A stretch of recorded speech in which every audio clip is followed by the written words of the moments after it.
the Super Speedway.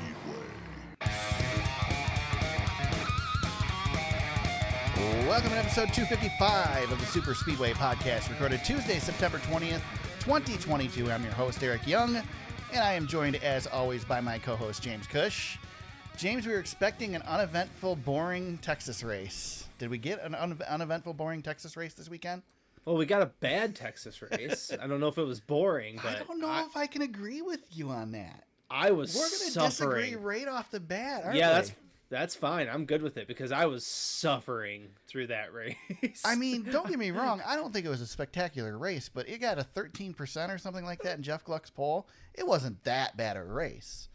I love how we are definitely banging the drum for NASCAR fandom right off the bat. Yeah, Texas. Whew, boy, let me tell you. I don't know, man. I mean, again, we'll get into all the tire issues and stuff like that. Yes, there were major issues that plagued this event and really screwed it up. But I think if you took the tire issues out, and shortened this 100 miles, because let's be frank, 500 miles at Texas is a freaking joke. No, we could shorten it 200. Yeah, we definitely could. I think a 350 miler here would be about perfect. But aside from those two things, I don't think it was a terrible let's put it this way, James. I was entertained. I did have the benefit of watching it delayed, so I could skip commercials, and it worked out perfectly to where I skipped the rain delay or lightning delay and got caught up right as they were getting ready to go back to green. So I watched the last segment live. Oh man, I was watching it sufferingly through the entire day, and yeah, I had I was having to stream the race, which made it even worse of an experience. That does suck.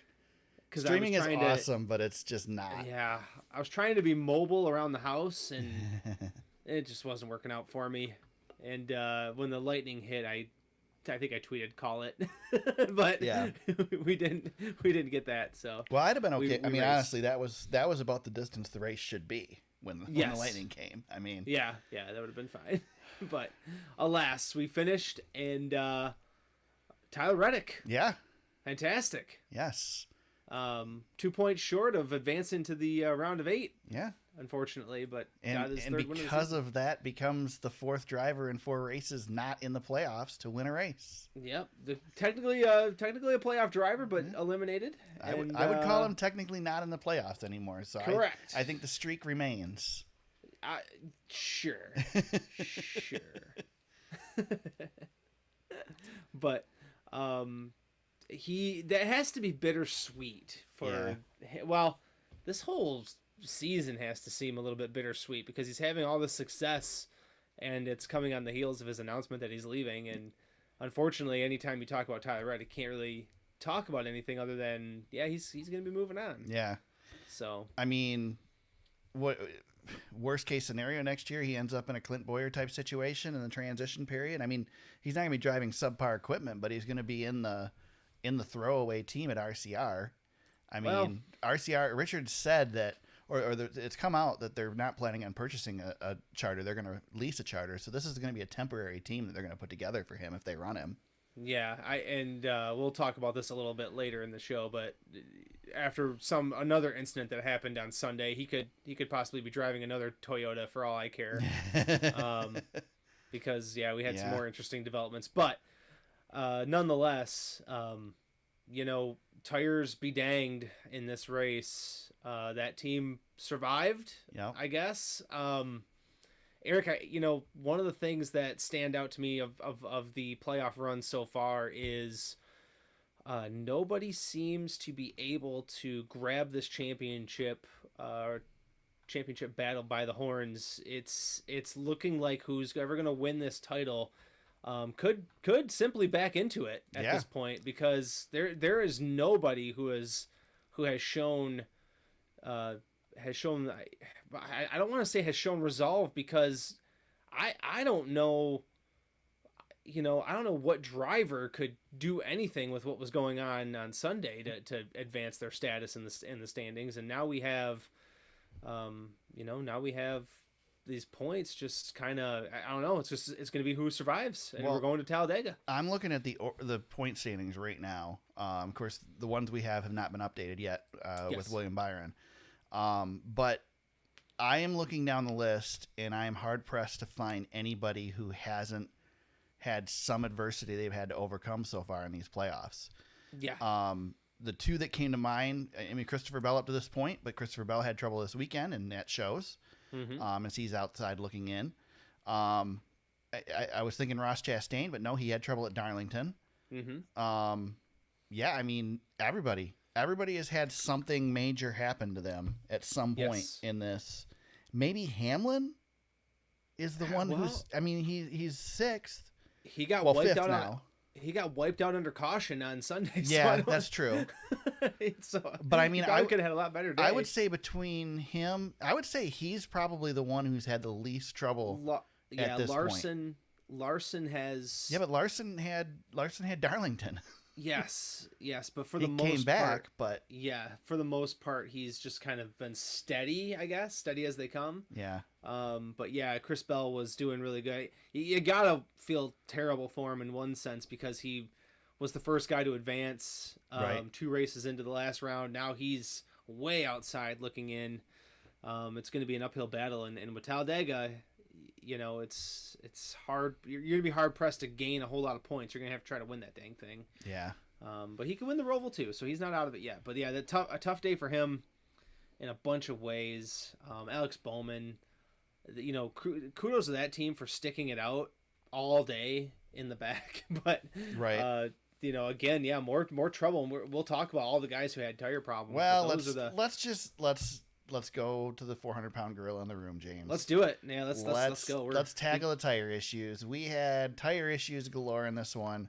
I heard a lot of people screaming Indy 2008. This was not Indy 2008 level.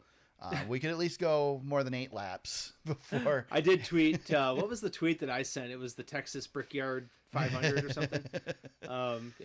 You're definitely right, Eric. It wasn't the Brickyard in 08, but man, it had a feeling of dread the entire day. I was waiting for Reddick to wreck at the end, that's for sure. He was waiting to wreck at the end. He said as much. He said he felt a vibration. He was, as unsure of what he had coming as anybody else, and that was the longest run I think anybody's had all day was towards the end of the race with those some of those guys that have stayed out. So, yeah, definitely a shaky situation. So I want to revisit something that I said last week. I last week was talking about the fact that I was happy that we're seeing attrition, that we're seeing parts break. And I want to clear something up on that because while I like seeing attrition, I've figured out what my problem is that I have with it, James. My problem that I have is that when we saw attrition in the 80s and the 90s, we saw attrition that could be solved by the teams going in and working on parts and making better parts. Mm-hmm. We don't have that option anymore. Right. Now the attrition we're seeing are parts that NASCAR mandates that the teams can't do anything about to fix. And that's where I have the problem, is that the teams can't solve this. Now, that being said, I want to talk about tires because I don't think this is a Goodyear issue. Well, let me preface what you're about to say by saying you set the bar there by saying there's things that these teams can't do. So then what the teams try to do to find speed is play with the air pressures. But you can't blame Goodyear in that instance. You can't blame Goodyear if you are going beyond the recommendations and breaking equipment because of that. I don't disagree. Now, I don't think it's all on the teams. I do think there is some blame to go around here. Yes. But I do believe that the majority of the blame here goes to the teams. And this is a risk the teams are willing to take because if it works, you win. Yep. And so I don't know that the problem's going to be solved. And I don't know how you solve the problem. We don't want to have to... Are we going to stick a NASCAR official on pit road that checks the tire pressure every time they put the tires on? I don't think we want that. We don't want we used to do the lug nut check when they came in. We don't want to have to hit them with an air pressure gun at the end of the race and check them. Right. So I don't know what the solution is.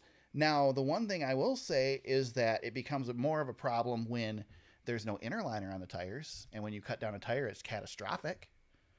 Yep. It used to be you'd cut a tire down and you could save it, but there's no saving these things. If you lose a right rear tire going into a turn, you're done.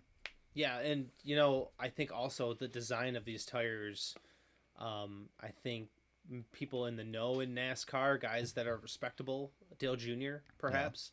Yeah. These low profile tires seems to have a major design flaw, especially when the car you're presenting the teams with has faster corner speeds than any car we've had ever. Right. So now you're putting faster corner speeds, low profile tires, and tires that don't wear, they just explode. Yeah. And it's like you said, Eric, there's plenty of blame to go around. But the blame isn't found on a single weekend here and there. It's compounded by the things that continue to build. And, Jeff Gluck on the Teardown said it pretty well, even though he had no voice this week. But he said ever since whatever the heck happened at Daytona happened, we seem to be on a downward trajectory of the car, the tire. Everything seems to be compounded. And I don't know if it's the pressure of the playoff situation or I think it is. But these teams are definitely gambling at a high rate, and it's biting some dudes in the butt. I think you can point to the pressure just by looking back at pit road issues last week at Bristol. Right. When they're making mistakes across the board. This is a Denny Hamlin sticking a giant piece of tape on the front of the car in the final race at Phoenix. Yep. That's what these guys are doing right now. They're overcompensating and hurting themselves as a result. Now, I saw a lot of people screaming on Twitter that we need another tire war. Guys, no. I lived through the 90s, and some drivers did not, and we don't need a tire war. Nope. That did not do well for our series. I also question whether there's a tire manufacturer that could come in and do what Goodyear's doing. Hoosier certainly has tires available. They've supply race tires all over the country. While it's General Tire on the ARCA series, those are Hoosier tires. It's the same company. Yep. But they don't have the means to produce tires like Goodyear's producing. Nope. Michelin runs low profile tires in sports car series and stuff like that, but we're talking cars that are half the weight and don't have near the downforce in the turns that we have in these Cup cars. So that's right. It's not just an easy solution, but it is something that needs to be fixed. And I question, we don't have all the data. You got crew chiefs out there that are saying that they don't have to push them as much as they're pushing them, but if you don't mandate where they can push them to, people are going to. And so the question becomes then, is it really a problem then? If they're going to continue to push it, then let them push it and pay the consequences. But the problem is that when you run a 500 mile race that goes, 5 hours long because we have caution after caution, we look like idiots. Yeah. And you know what, Eric, too, the other issue, and this race is a great example of it that we haven't even touched on yet, is if this crap continues at the rate that it's going, somebody's going to get really hurt. Yeah. And Cody Ware, I doubt that they were pushing the tire pressure issue to gain a whole heck of a lot of speed. And he hit the wall. Eric, he hit the wall. He didn't cut a tire down, though, did he? He just lost it. I believe. I think he may have just lost it. Because he overcorrected back, and that's what caught him into the wall, which is another problem we're having with these cars, is they're spinning out, which I think is a good thing. We want them to be on the edge of control. We want the best drivers in the world to struggle to keep control of these cars. But the impact thing is definitely something that needs to be fixed as well. Yeah, if guys keep pounding the wall like this, we've already got one Hall of Famer sitting out for the head injury. Cody Ware got taken out on a stretcher. When's the last time, Eric, that we've had two drivers now, and could possibly be more after Daytona too?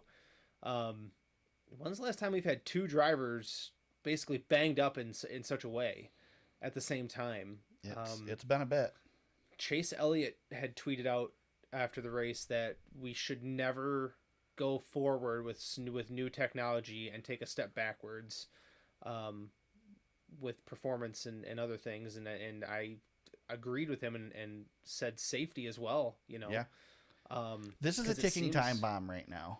Yeah, I'll be honest with you. I don't feel great about where we're headed on Sunday. No. It's. the only thing I actually feel good about with Talladega, James, is that the hits are harder, and this car seems to be better in harder hits. Yeah. It's the soft hits I think that we need to be scared of. It's the New Hampshires, it's the the Martinsvilles, it's the tracks you're not hitting as high of speeds at. I think that we need to be concerned with. Yep. I got another.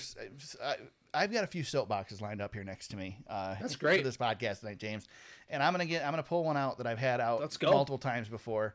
I don't think I've had it out this season, but I brought it out in past podcasts, and I'm gonna do it again.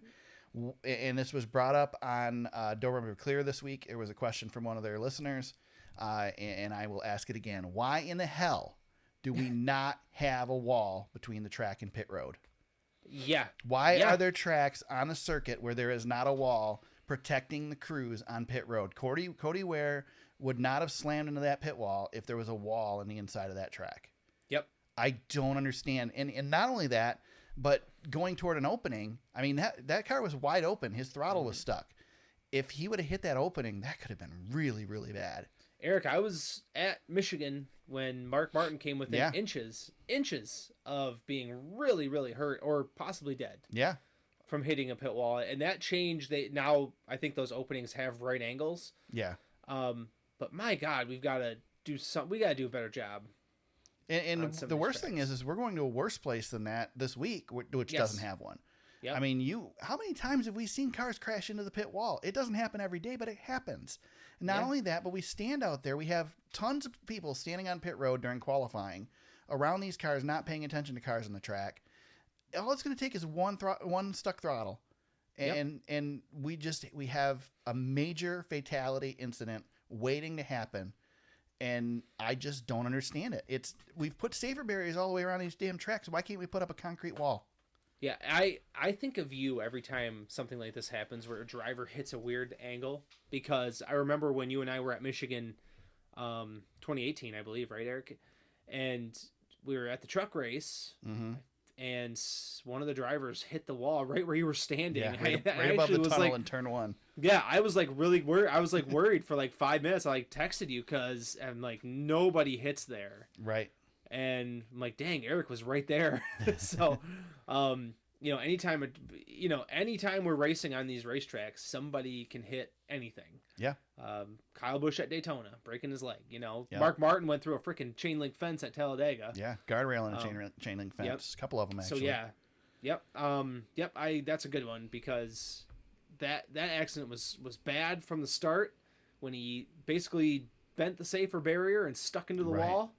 And then ricocheted off with a throttle stuck and no brakes because his car was completely destroyed. I just don't understand why we got to wait for somebody to get hurt before, or worse, before we've done so much for safety on pit road.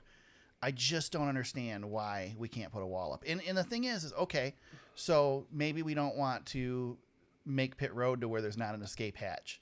There's not an escape route for the cars. We want to make pit road so it's wider. You don't have to put the wall right on pit road either. You can run it curved. At Michigan, it used to be like that for years.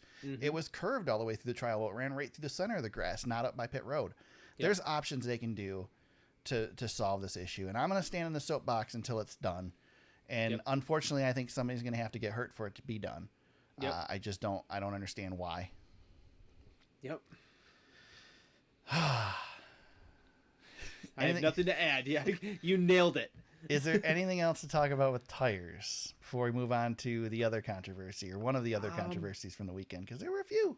Yeah, I mean, I will mention on the Cody Ware thing, the team did say that they expect him to be cleared around Sunday at Talladega. So, looks like he won't miss out on a race. Passed concussion protocol and all that stuff after the incident in the infield care center. Had a sore ankle, but nothing broken. And he is okay. So he didn't have to go to a real hospital. Right. He stayed in the infield care center, which when they said that he was staying there, I was like, okay. Yeah. But he took a long time to come out. Yeah. Well, it sounds like he was yelling for help after he was stopped on pit road too. So this is my soapbox, Eric, because I have nothing left to say on it at this point. It's just, I just can't believe we continue to have these problems. I don't know. I want to see action, but NASCAR has said literally nothing about safety right now. They have basically just kind of dusted this under the rug, and the last time we started dusting stuff under a rug, bodies were piling up. Yep. And I am hopeful, James, that there are things going on behind the scenes that we don't see. I don't. I wanted to pull the remarks, but I didn't get a chance to. Justin Marks was on Sirius XM yesterday, I believe, and had some comments about this, and essentially said, I was reading some of the tweets, essentially said that this is a new car, a new tire, new car, can't expect to come in and have everything be right off the bat, that it's going to be a work in progress. And he's right. But let's be open about the work in progress then. Let's be open about the things that we're looking at, because, it's obvious the drivers don't have all the details, or at least one particular one driving a number 4 Ford, because he's been pretty vocal about it. So maybe at least have a meeting with Harv and say, hey, this is what we're working on, Harv. Get on your soapbox and tell people. Yeah, 2 champions, the 4 and the 19. Right. Martin Truex Jr. as well. And Martin's never been one to really say a whole heck of a lot, but he's been barking about this. Yep. Can you, I thought about this today randomly, Eric. Do you remember when the next-gen car was supposed to make its debut? Yeah, it's supposed to be before COVID, a year earlier. 2021. Yep. And can you imagine if we didn't have that extra time to figure some of this other stuff out? I mean, to be fair, in theory, we wouldn't have had the problem getting parts and stuff too. The supply chain issues wouldn't be there. Yep. But still, yeah, I don't, yeah. Yep. It's crazy to think about. Yeah, a random thought I had today was just, this car was supposed to be in its second year right now. Yeah. And now we're learning from extra preparation time that we had. This is what we've got. So, Denny Hamlin, you got in the notes. Denny Hamlin adds Byron to the do nothing about it list. Yeah, I couldn't help myself. Sorry. I would say that things are probably a little bit more even now. After NASCAR took 25 driver and owner points away from William Byron and fined him $50,000 today. Yeah, knocks him from 3rd in the points to below the cut line, 9th for William Byron. And might I add, as much as I enjoy William Byron, deserves to be cracked a little bit on the hand for what he did. So I have a couple thoughts on this. First of all, I have a couple thoughts as well. So I'll let you start, because I think you and I might be aligned on this, but I want to hear where you're coming from. I feel like we've been doing this, hitting people under caution stuff for about 30 years, and I don't remember anything ever coming of it. Why is this a big deal? Because you dumped him? I'm not saying it shouldn't be. But I feel like suddenly this is, I don't know, man, 25 points. That's a big penalty. I don't care about the money. The money, I think he should have been fined money. I don't know if he should have been fined any points, to be honest. Well, here's the thing. If NASCAR gets the call right in the first place, right, and gives Hamlin his spot back. Nope, I disagree. I don't think Hamlin should get his spot back, but Byron goes to the back. Yeah, but I get it. I understand, but the precedent has been set in the past that Hamlin should not get a spot back. Okay. There have been too many races lost by drivers. Ask Marcus Ambrose about maintaining. Let me give you. Okay, Eric. Let me give you a scenario. Here. Kyle Larson. I understand where you're going to go. You're going to go to the championship final, right? Yeah. I get it. I understand what you're going to go, and I don't disagree with you. And I think maybe that race becomes a different situation then. But I think the precedent is that you don't get your spot back. Hell, Jeff Gordon had the track wreck his car, and he didn't get his spot back. I don't think you can. Jeff Gordon also had a race where he got to get his spot back and a brand new car. Yeah, well, that was an all-star race. That was an all-star race though, but that race doesn't matter. That's Eric, different. I think this is a dangerous. This right here. Well, let's put it this way: NASCAR needed to penalize Byron, because if they didn't penalize Byron, they needed to penalize him immediately. Well, James, they didn't see it. We all saw it.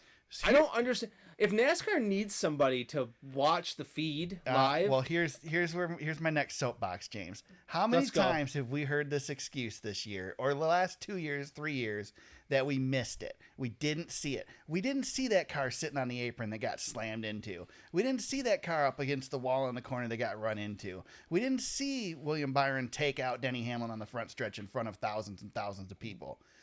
If we aren't seeing this shit, then get some people in there to see it. It is ridiculous. This is. What are there? 4 corners on the track? Put 4 people out there. There are James. I know for a fact there is not a physical spotter. There is not a physical person in each corner of these racetracks. Why not? You know what pisses me off? Here we go. Now we're rolling. So NASCAR does this huge marketing push a couple of weeks ago, right? Yeah. And what was their big marketing push? Onboard cameras in all the cars, James. In every bleeping car, we have onboard cameras. You're telling me that they couldn't take what does it take to do a caution lap around Texas? A whole minute, maybe minute 10, minute and a half. You're telling me that you can't take 2 laps of caution to slow the bleep down and take a look at the cameras that you've got literally everywhere, inside every single race car, and where us fans at home get to see William Byron throttle up and completely dump somebody under caution, which, might I add, the thing that ticks me off the most about this, and I'll forgive William by next week, don't get me wrong. What ticks me off about this the most is cautions, and again, NASCAR doesn't know what a caution is, but cautions are a safety concern first and foremost.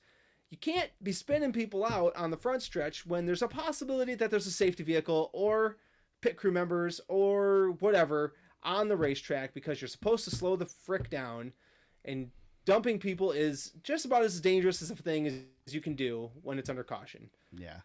There. Now I feel better. Let me add to mine that if we don't have enough people to have spotters in every corner, we need to add a spotter. I know where we can find one, James. Let's find the person who runs NASCAR's social account, because guess what? They tweeted the video. I know. That's what I'm saying. They have cameras flipping everywhere. I get it. None of us really think that the person who's sending out the tweets from NASCAR is sitting in the tower at the track. But come on, if your social team can see it and you can't. And trust me, your social team sucks, because they have made a lot of mistakes lately.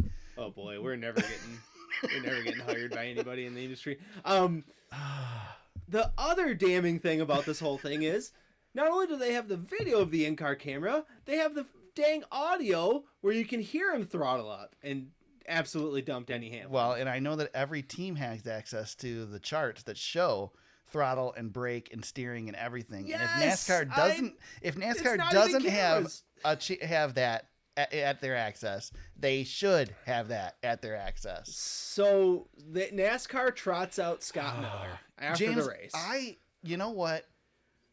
I know that there are thoughts about Scott Miller. I feel so sorry for that guy, because that guy has to come out. So you know who Scott Miller reminds me of? Scott Miller reminds me of Sean Spicer when he was President Trump's press secretary.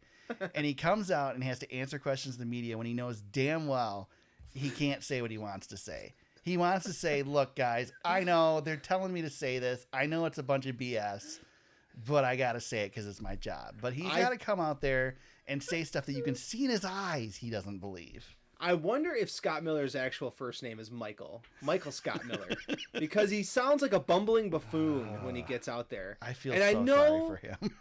I don't think it's an impossible job. I don't think it's that impossible of a job to trot out there, because it is if you don't believe what you're being told to say. Well, it's a tough job if you don't do your job.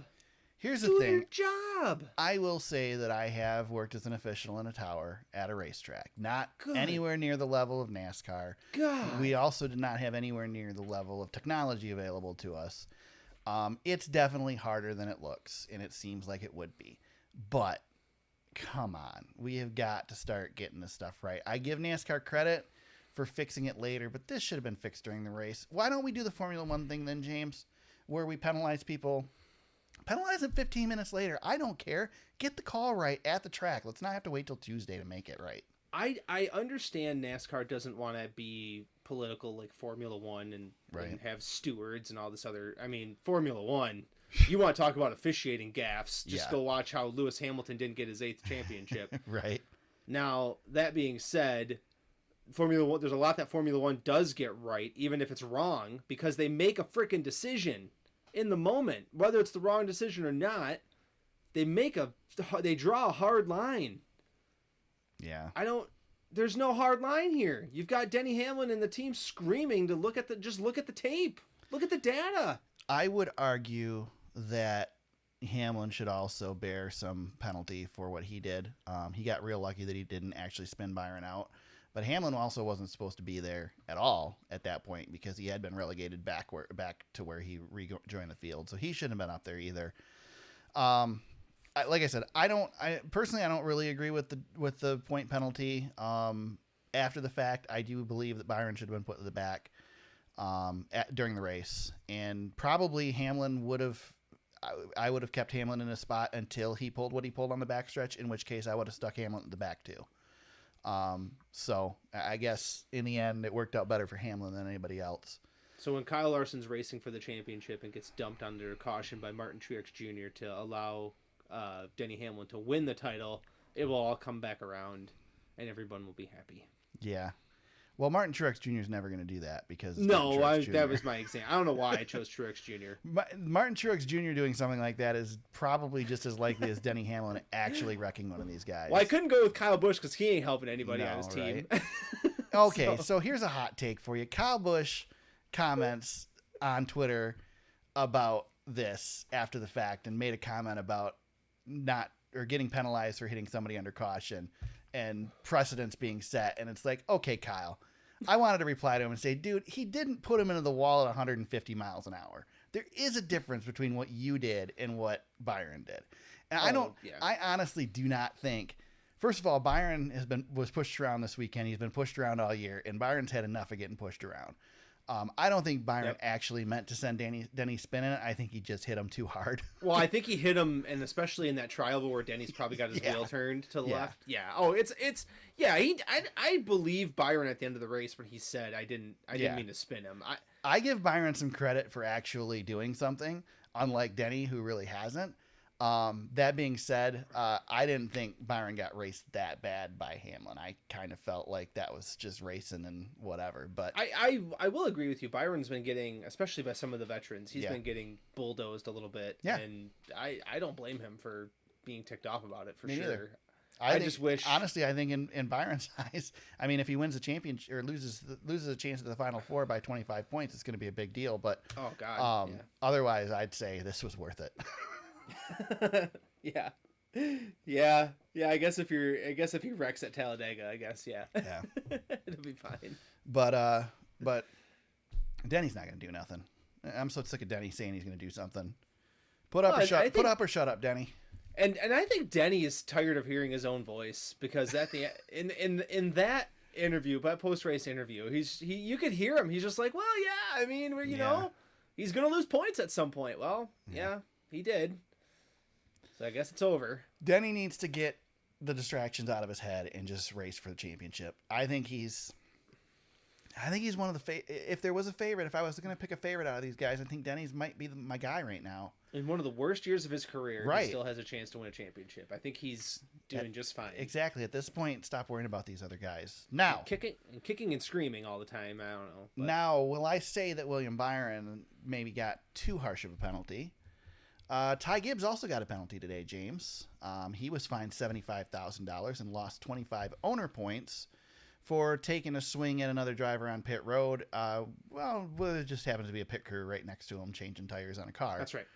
Almost hit the RFK 17 team. Yeah.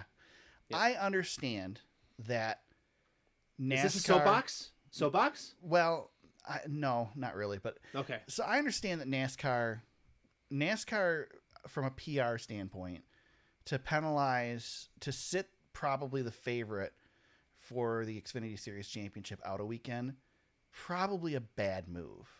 That being said, Ty Gibbs should be sitting this weekend for this incident. He had, at the bare minimum, should not be allowed to drive that Cup car. Yeah. And that would be... I will say one thing, that Ty Gibbs continues to make stupid mistakes like this, and I don't have his age in front of me, but I know he's young. And if you think about yourself when you're that young, we all made stupid mistakes, and I get it.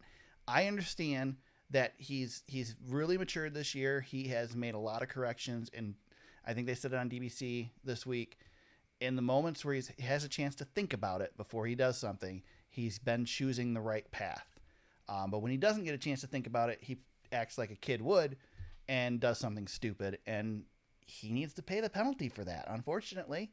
Yep. Noah Gragson paid a pretty big penalty for what he did at Road America, and this was worse. Yeah. So I think this was worse. Yeah, and so Ty Gibbs is 19, and yes, these cars are dangerous. Yeah. Especially on pit road. Yeah, what's the speed limit at Texas? 55 miles an hour? 55 miles an hour, whatever. So but 60, really. Go stand next to a 60-mile-an-hour highway and tell me if that's, dangerous or not. Doesn't look like they're going fast, but they're going pretty dang fast. Especially when you swipe somebody. You're talking a foot and a half from you kneeling on the ground with your back to them. Yes, so if somebody were to cut you off driving down the I-75, Eric. Right. Yeah, that'd be pretty scary, right? Yeah. So if there was somebody standing next to you when that happened, how scary would that be? Well, I mean, if we pass a car pulled over to the side of the road, we're supposed to slow down 25 miles an hour and merge into the other lane. That's law. Good God. I mean, I don't know. Again, I'm sure Ty had no intention of putting a pit crew in danger, did not think about that, did not see them there, whatever. But you have to pay the penalty for that, and I think he should be sitting a week. Yeah, and I think he should be sitting for both series. Yep, John Hunter Nemechek could be sitting in that car for this week, for all I care. Yeah. Maybe don't suspend him. I'm not going to hold this against Ty Gibbs forever. I just think he got off lucky with a $75,000 and 25-point penalty, and their owner's points. So it doesn't even. I mean, that doesn't even affect him. Yeah, Kurt Busch couldn't come back fast enough, honestly, for after that, because it's just, young guys making dumb mistakes, which I get. But if you want to be up here with the big boys and you want to show, especially when your, nepotism granddad is going to be kicking a champion out of a seat for you, you got to do a better job than that. You got to handle yourself better.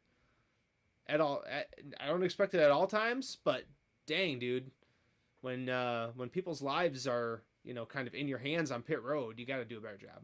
Well, and when you're in the big boy series, you got to act like a big boy. Well, go ahead. Well, and Ty Gibbs has a history of, being kind of a, chicken about fighting people. So handle it after the race, man. Yeah.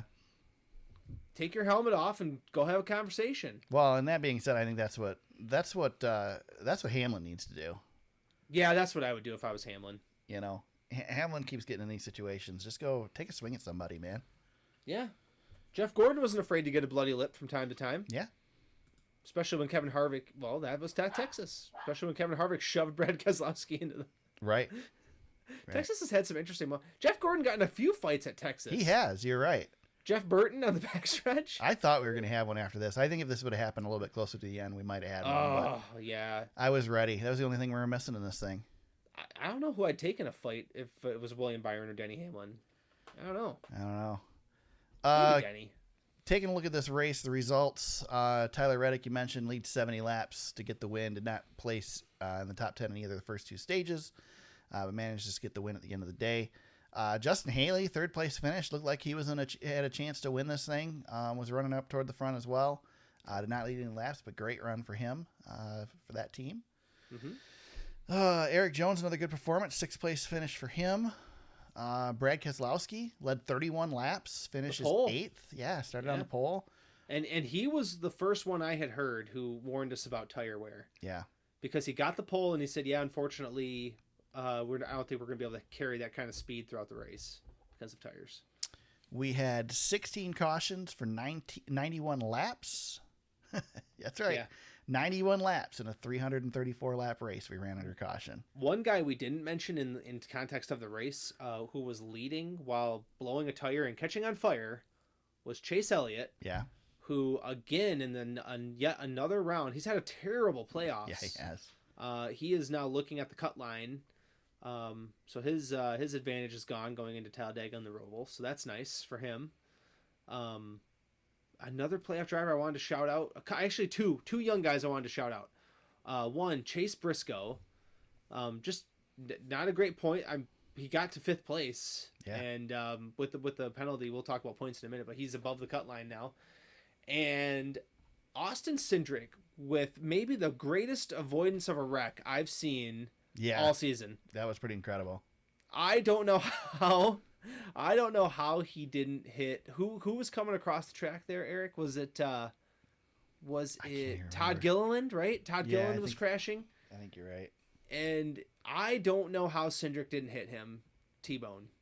Yeah. But somehow, some way, he pirouetted down the backstretch and didn't hit anything. So I'm not going to call it a save, but I'll say it's wreck avoidance. So 36 lead changes among 19 drivers. I think, some of that had to do with pit strategy. We had a lot of leaders throughout this race, and plus when you got the lead, you crashed. Yep. The first car out was we got beat. Kyle Busch with a wreck. He blew a tire. Yep. Asked what they can do to turn things around, or how can they what does he need to turn things around? 2023. What's funny is that car he's going to be getting into has outperformed him. Yeah. So far this season, which is crazy. But you think of it as a downgrade, but maybe it's not so much of a downgrade. Tyler Reddick's 3rd victory in 104 Cup Series races, 3rd victory and 13th top 10 finish in 2022. It's his 3rd top 10 finish in 4 races at Texas Motor Speedway, so pretty good driver here. And Austin Cindric in 15th was the highest finishing rookie. Joey Logano is your points leader, 12 points over Ross Chastain heading into Talladega. That's right. Yeah, since we're talking about points, we mentioned Byron goes from 3rd to 9th. He is below the cutoff line. He was 17 to the good. He is now 8 to the not so good. So he joins Austin Cindric, Christopher Bell, and Alex Bowman outside looking in right now. So yeah, if you're Chase Briscoe, that effort, that's a gift. That's a gift. He gets to go to Talladega in the positive, and then we know he can race a road course. So Chase Briscoe maybe in pretty decent shape here, and I'd say Austin Cindric as well. Is not out of this thing, and Chris Bell, we know he can win at a road course. So I would say the only one sort of comfortable going into Talladega is Joey Logano. Yeah, it's tight, Eric. Even he's only 30 points out. I mean, the wreck early puts him outside looking in. If there's any history of Kyle Larson at super speedways, he'll blow an engine within the first 12 laps. And he'll blow an engine to wreck. Yep. So we don't know anything about what he's going to do. Talladega's going to be wild, that's for sure. It is going to be something. We'll talk more about it coming up here in a little bit. Before we do that, we had an Xfinity race as well. The Andes Frozen Custard 300. Noah Gragson manages to win without puking, James. Yeah. What? I don't even know what to say about Noah. He has won every race since Darlington.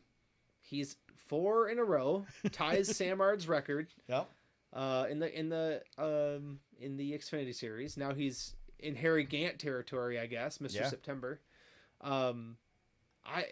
Dominated. I mean, this was a kind of a stinker of a race for the most part, but he dominated again. Yeah. Yeah, like I said, I mean, we saw him at Darlington. The boys got to meet him, and he hasn't lost a race since. So I don't know if he should be sending a card to the boys or what, but yep, good call.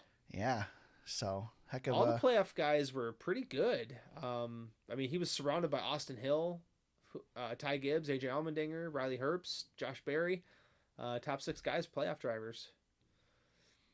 So not a whole lot of separation there, but I was looking at the points for them, and I think top 6 are in pretty good shape. Yeah. And then it gets really dicey once you get out of that top 6. Yeah.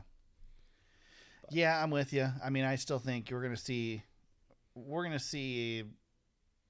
2 JRM cars in the final 4 probably.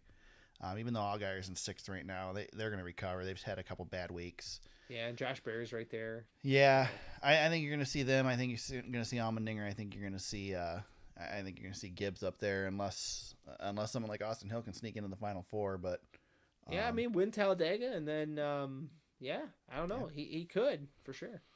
Yeah, Austin Hill's actually having a pretty good year. All things considered, so he's in the hunt.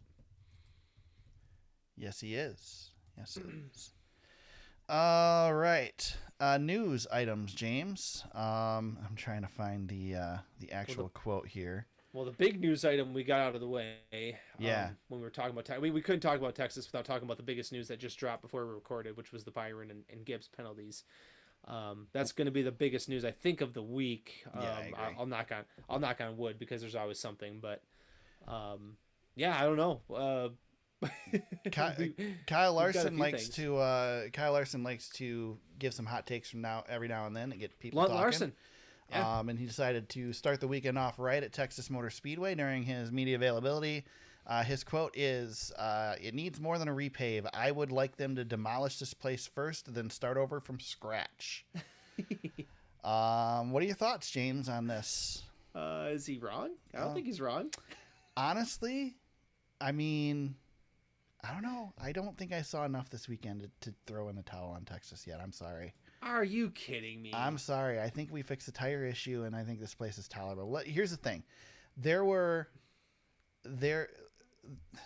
This race was my prediction for the worst race of the year, and it did not do that. I think Richmond needs a fix before we need to fix Texas, to be quite honest. That being said, there were a lot of people that were very excited about the fact that Texas lost the All-Star race, James, because they said, "Oh, cool, we got a whole year now between races here that they can reconstruct the track and fix it." But no, because the IndyCar Series just announced their schedule today, and they're racing here in April. And they're not racing on a short track or a high-banked super speedway Atlanta style track. So I would guess that Texas is going to look the same next year. I don't know that they're going to have time to fix it between then and they're not the touching fall. it now. No. Yeah, NASCAR seems to be dipping its toe into let's make this another Atlanta. Yeah, I don't think that's the solution either. No, and the fans and the drivers all agree. No, we don't want that. But NASCAR, of course, will probably do it. I hope not. That's what we do. Can't we just leave Texas where it is and desert it, and then go back to? This is gonna be a win for you when I say it, Eric. Can't we just go back to Kentucky or Chicagoland and leave Texas and not ever come back? Well, we're never going to go back to Chicagoland and give the people of the city of Chicago a chance to say, "Why don't you guys race over there rather than here?" Because right now that city course is getting a lot of pushback. Yep. But yeah, I would like to see a Kentucky race. Now, Brett Griffin said on DPC this week that he thinks Texas needs to find a way to succeed because we've lost so many races in the Midwest that we need that race. James, do you consider Texas Midwest? No. Neither do I. I don't know what Brett Griffin was smoking when he said that, because that race is nowhere near me. So yeah, no kidding. He was talking about losing Chicagoland and Kentucky and Road America, and we need to keep this Texas race because the Midwesterners need something. It's like, yeah, not Brett, do you know? Yeah, I know you fly a lot, man. Do you know what the U.S. looks like? But yeah, that's a good one. Yeah, I don't know. We can't go to Kentucky because there's 4 million Ford F-150s. Well, they moved all the Amazon stuff out of there before. They can move the F-150s too. There was talk too on DBC about, why can't we just take these tracks and do what they did at Homestead and put progressive banking in? And Homestead had great racing right off the bat, and I will argue that as well. That we've done that at several tracks. We've tried to put progressive banking in. Michigan has progressive banking. The racing sucks there.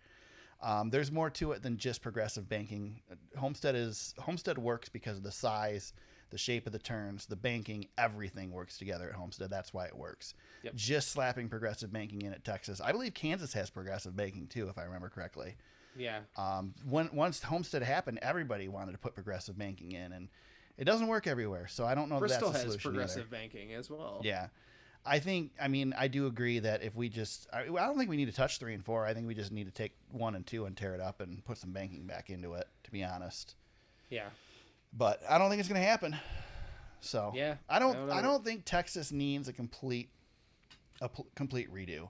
But I do think they need to put turns 1 and 2 back. Jordan Bianchi said they need to put a short track in there, and then Jeff Gluck squashed all of his hopes and dreams. I don't know what they would do with all the suites and the infrastructure that they've got there, but yeah, they should tell Jeff they should make it a dirt track. Oh my God, he'd like that. He'd absolutely lose his mind. Don't they have a dirt track there already? They do. Yeah. All right. Wanted to make sure. James, there was an IndyCar retirement announcement today. Yeah, you stole my line, man. No, I did, didn't I? Yeah. So Jimmy Johnson said he's going to retire from full-time driving, and then I saw him immediately in Alex Bowman's Outlaw. Right. Sprint car. Then Alex Bowman did announce, without Jimmy Johnson's approval, that he's going to run the full World of Outlaws schedule. It's a beautiful thing, man. Hey, man, I've seen Jimmy Johnson race on dirt and win, by the way, so yeah. I know he can get it done. Jimmy Johnson having an opportunity to race wherever he wants to race is a scary thing. He's going to show up everywhere. Can I, if I'm allowed to challenge the GOAT for a moment?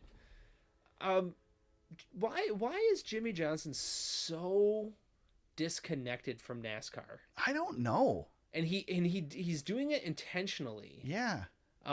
Like he doesn't really talk about it or dwell on it. It's like he's only looking forward. Yeah. And I wish that we could get him to hang around with us a little bit more. He's the greatest driver we've ever had. I just would like for him to be around. Well, there's rumors, James, that he might be racing in May in NASCAR. I think he's locking in for that All-Star race, which is another new thing that. There's also talk he might try to do the double. So I'd love to see him try the double. Have him and Kyle do the double.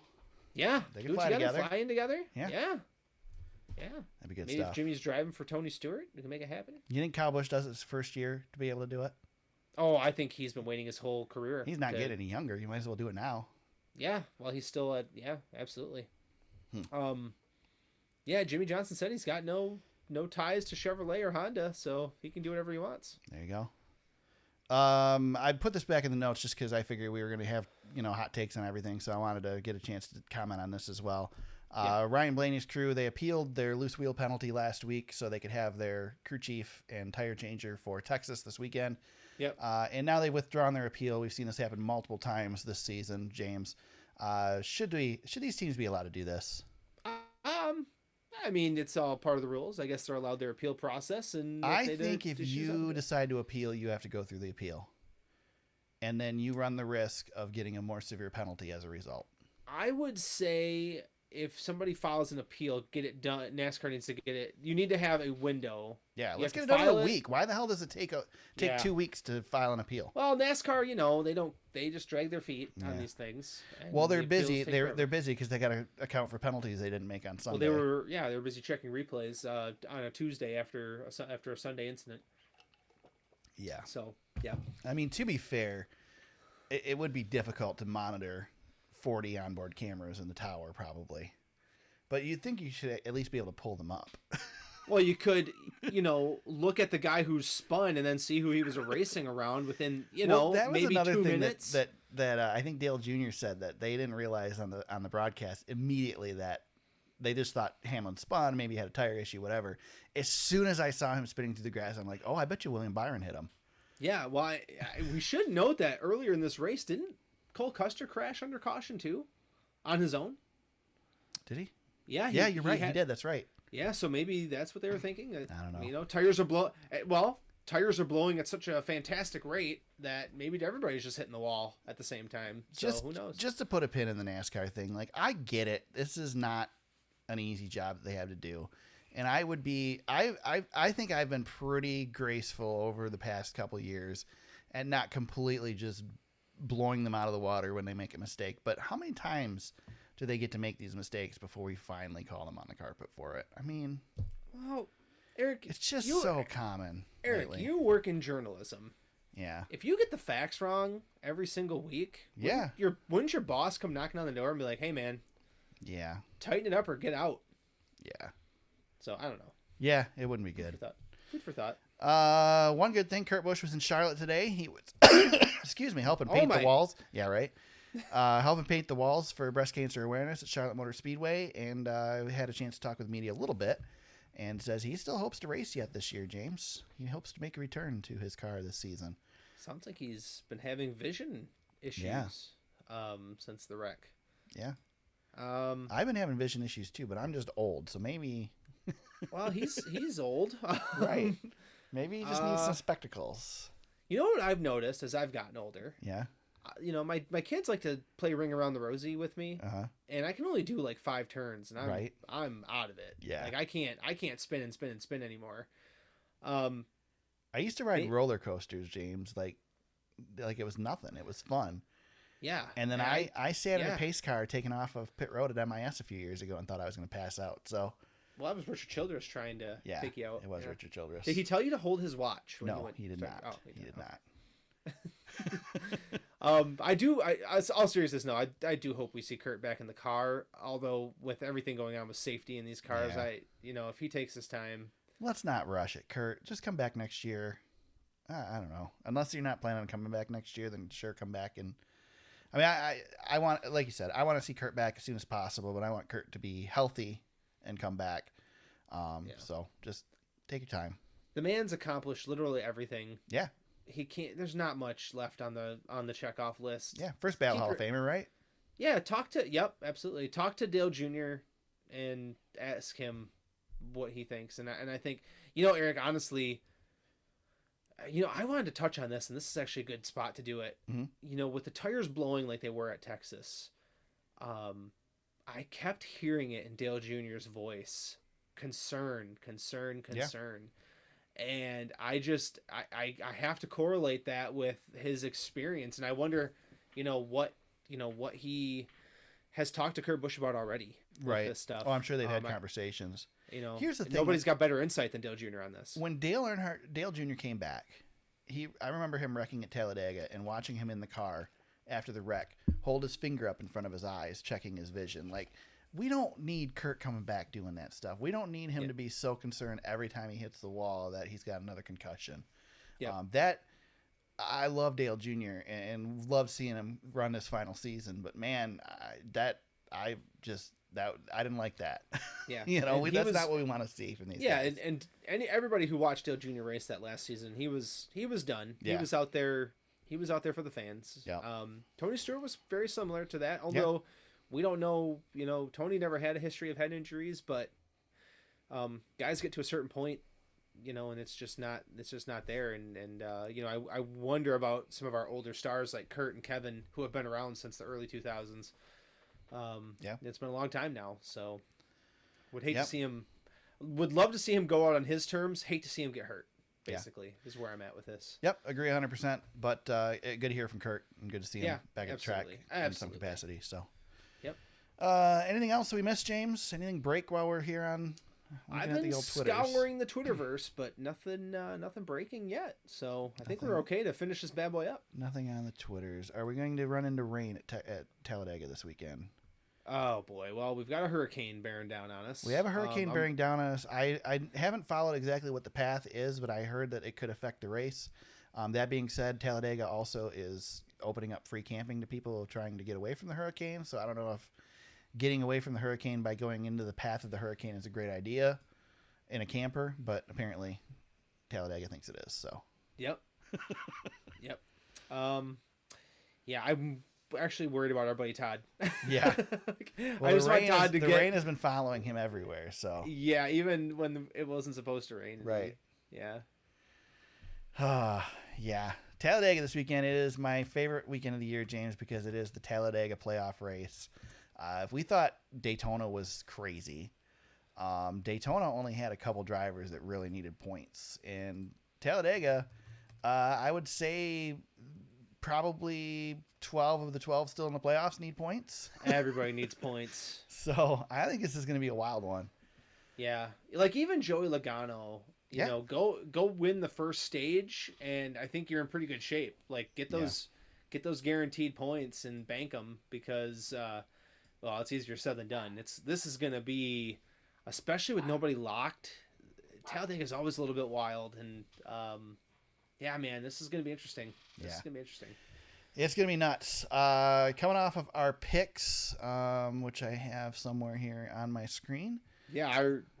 Well, I can do it really quick. I gained another 14 on James. Yeah, I was feeling good. I had Noah Gragson on Saturday, got the win, beat Ty Gibbs by a sound 14 points, and then Martin Truex Jr. blew a tire, and Denny Hamlin did not. And I was actually surprised Truex got as few points as he did because I thought he did better than that. He was running a great race. He was actually running really well. Yeah, man, another single-digit day for James in the Cup Series. So I now have a 20-point lead, so I have a little bit to work with. And James, you don't get to pick first. I know, but I'm going to take some risks this week because it's Talladega. So, but you get first pick. It is what the hell is the first race? The Chevy Silverado 250 for the Truck Series back in action at Talladega. Who is your pick for the Truck Series, James? Give me Zane Smith. Zane Smith. Now, James put his picks on the notes already, but he has the chance to change them. So I kind of have an idea where he's going, but not certainly. Yep. But it doesn't matter because I'm not planning on picking any of the drivers that he was going to pick anyway. James, I am going to go way out on a limb here, and I am going to pick a car over a driver. Oh. Or a truck over a driver. You know, those Young's Motorsports trucks run really, really well at Talladega. They tend to hang out in the back and win races when everybody wrecks out. Give me Kaz Grala in the 0-2. Whoa.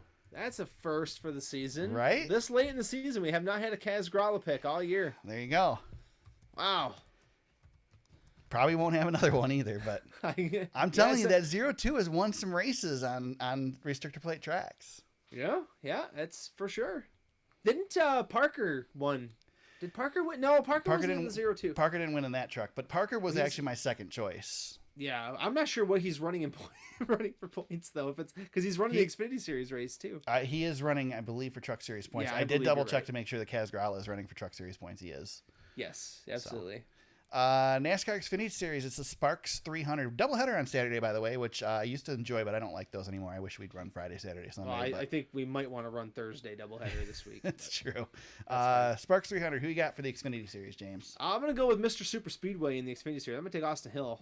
I think he's gonna be solid. Plus, he's in the championship hunt, so he's gonna have hopefully a smart race and get through clean. There you go. I am going to go, James. I went and looked at the last 4 races at Talladega, and I'm going to pick the guy with the best average finish in those 4 races. Brandon Brown?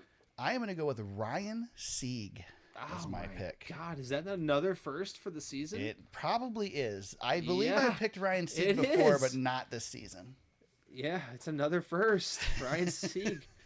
You are definitely using I'm telling you, man. Hey, it's Talladega. Every time I pick drivers that should win, they suck here. So, yep, I am picking from the back.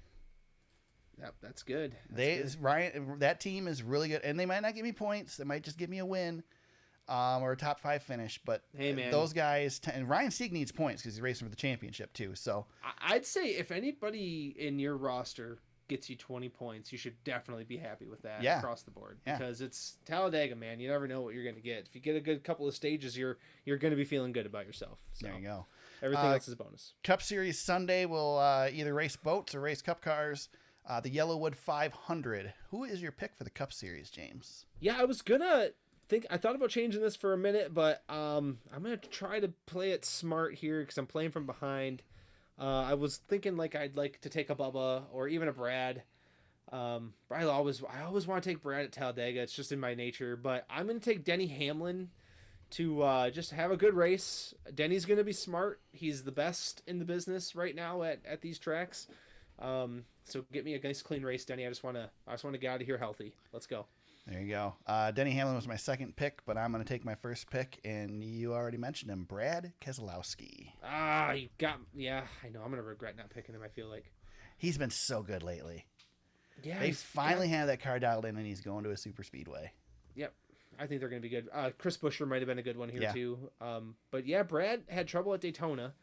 But people forget he won one of the duels. So did his teammate. So, yeah, it's hard to count against Brad Keselowski on a super speedway. I love Brad Keselowski at Talladega. He's just I know Denny Hamlin's the best right now, but Brad, boy, this is gonna tick off a couple of people. Brad's the best driver at Talladega I've seen. Now that's me pre Dale Sr. Yeah. You know, I was really young when Dale Sr. was doing a lot of his dominance. The difference with Dale Sr. though is Dale Sr. knew stuff that we didn't know then. It's just a different time, yeah. Dale knew the air that everybody knows now. Brad the thing about Brad is he has won at Talladega in every type of car you could in every type of situation. He won underfunded for James Finch. Yep. He won probably, I think it's probably one of the 5 greatest races of all time when he had to win at Talladega when it was a cutoff race. Yep. And it was in that Red Zapple Ale Deuce, and that son of a gun ran one of the great races of all time. Yep. He never gets credit for it. I think it's on when Brad Keselowski goes in the Hall of Fame. That's one of the races that goes down in his in his satchel of great moments. Yeah. I really hold that race in high regard. I had never seen anything like that's his 2000 Winston 500. Yes. Yeah.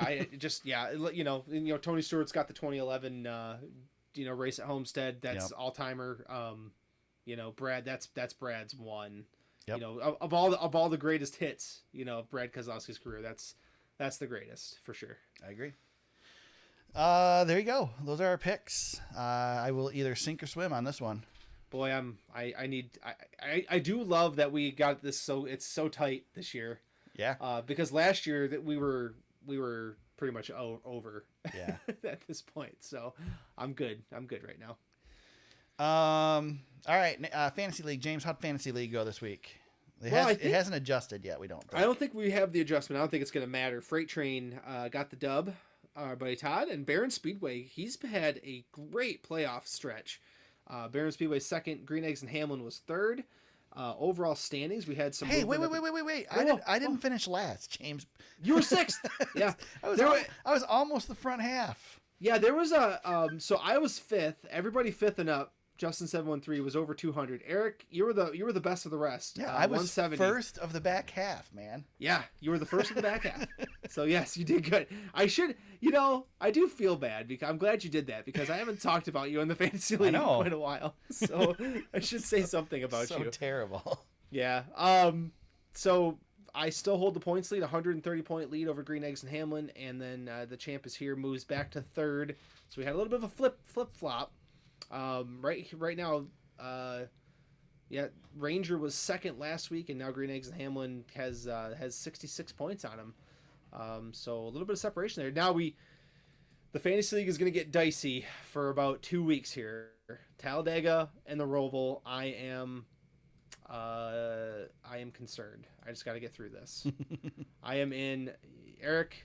I know we joke, but being in eighth right now is kind of freeing, whereas I feel trapped. I feel trapped by this league. Yeah. So we'll see how this goes here. But I don't have to care where I'm at. Yeah, the fantasy have to. I unfortunately I do have to care. Damn it. James, you got any shout outs this week? Yeah, quick one. iRacing just dropped their first console game. In collaboration with Monster Games. Did you get it? No, I haven't gotten it yet. The World of Outlaws has come to next-gen consoles and I guess old-gen consoles or current-gen consoles and old-gen consoles. I think it's current and next at this point. Current, or is it current and old or past? I don't know. Anyway. I think there's still next-gen consoles. They're not enough people can get the... I did get they've been around for 2 years now. So. I got the second offer from PlayStation or Sony to buy a PlayStation 5 and still didn't pull the trigger, so... Oh man, yeah. I don't know. Series X is just too much. I don't know. I can't do it. But it did come out for Xbox One though, so I could get the World of Outlaws game. I am curious to see what iRacing can do with the console. Yeah, me too. So this should be interesting to have iRacing technology with the console game. But anyway, that's my shout out. I might get it. I might wait on it just a little bit. It might be an off-season type thing for me where I have maybe a little bit more time, but definitely going to give it a try. And then I was super pumped to find out that the new 2022 season is coming to Heat 5. Yeah, right. Which is a game that's going to be 3 years old. Right. So. I will probably buy the updated version for the Switch. I already have that on pre-order inside line or whatever. Not inside line, whatever the hell it's called. Us lowly console gamers. I was messaging Derek Winter a couple of weeks back, and he replied to me, "Hold on, James, I'm just finishing up a race." And he's an iRacer, and I was instantly jealous. I was like, God dang it. Yeah. He's playing iRacing, that son of a gun. I'm getting closer and closer to doing it, but I'm not ready to pull the trigger yet. I know. Getting close. Very soon. That new Logitech racing wheel that was announced this past couple of weeks looks pretty good too. But I could see the dollar signs. That's all I could see. It was like $1,000 for that thing, I think. Yep. So, and for me, if it's your hobby. See, I have to buy a computer too because I'm a Mac guy and I can't run iRacing on Mac. So, yes, if they would create the software for a Mac, I'd be good. But because it doesn't really run terrible. But now that I'm on the Mac processors, you can't run it on like you could on the Intels. You can't run Windows on it. So, it has to be made for Mac software, and I don't think it's happening. So. Yep. My shout out this week, James, is there was somebody, I think you turned me on to him back in the day. It is on Instagram. It's diecast_series. His name's Austin, and he was the one that was building the model Daytona, the 164 scale Daytona International Speedway, or whatever scale for 164 cars. And he scrapped it a while back, had some personal issues and stuff, and had to scrap it, throw it in the scrap pile. Well, he is back. And he is doing a model Charlotte Motor Speedway right now. So he has pictures on his Instagram channel showing some of the progress that he's made so far. Pretty cool. So those guys, all those guys, Barron Speedway was, I think, the OG for us. All these guys that are doing these 164 scale tracks are heroes to me because I've always wanted to do it. So. Yep. And Austin does some cool stuff where he'll do like shots and stuff of the progress as he goes and pictures of the cars on the track. And he may not ever finish the track, but you get to see the progress as it goes. It's pretty cool. So worth checking out. Yep. You got a jackass this week, James, or are we just going to stick it with NASCAR and leave it NASCAR works for me. I don't have anybody to add. So that's where I'm going to go. Yeah, we did all of the thumbs down stuff already. So. Yeah. I'm trying to see. I wrote down some notes and things I want to discuss. I want to make sure I got all of them. I did. Okay, good. Yep. Good. Got through them all. With that, James, how can people find you on social media if they want to hit you up during the week? At James Cush on Twitter. You can find me at TSuperspeedway on Twitter. You can find the podcast on Facebook at facebook.com/TheSuperspeedway. Our website is thesuperspeedway.com. You can find old episodes of the podcast, show notes, links to articles we discuss, past race coverage, photos, and much, much more. You can find the podcast on Apple Podcasts, Spotify, Google Play, Stitcher, and SoundCloud. I hope you subscribe and check out new episodes each and every week. Wherever you found us today, we hope you subscribe. Continue to listen to us. Talladega Superspeedway this weekend. Hopefully it will not be affected by the hurricane. And if it is not, we will be back next week to break it all down and preview the Roval. Until then, everybody, let's go racing.